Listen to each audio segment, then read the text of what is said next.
So track 101.6 Hogan's Alley FM. How you feeling? Yo, full title, okay.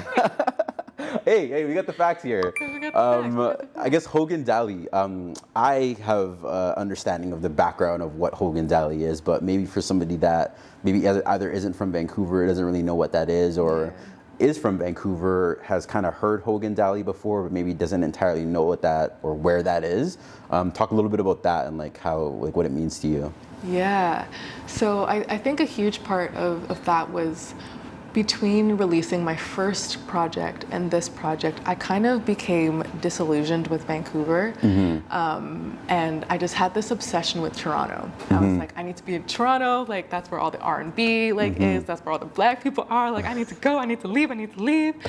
And then I really had to learn to, to love my city and recognize the beauty in it and the rich history that we have. And through doing that, I discovered Hogan's Alley, which is Vancouver's first and, if not mistaken, only black neighborhood, historically black neighborhood. Yeah. And just learning about the roots and Jimi Hendrix's grandma, Jimi Hendrix has a history here. One of my favorite guitarists in the whole world. Yeah. Had roots here. I was like, Vancouver is so dope. Yeah. Vancouver is really lit, and I wanted to really show my pride for being from the city. And so I was like, okay, one way I can do this is explicitly having the name of that place in the title of one of the tracks.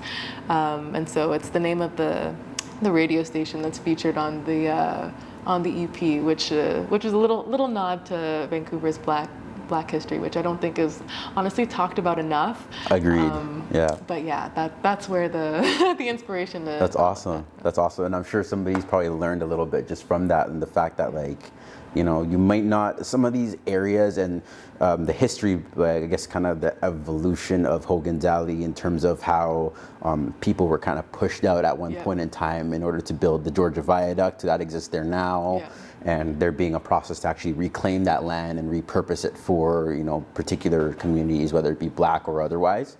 It's something to definitely look into if you aren't aware of it and kind of get the background, the history, especially if you are black in the city and understanding, there is a history, a deep-rooted history here from, way back. And again, names that you've probably heard of, like Jimi Hendrix, have roots here. So just pretty dope. Yeah, really dope, really dope. Burning these bridges, I keep on stacking these digits. Money unless they could buy the new business. I'm in a million a minute. I'm in a million.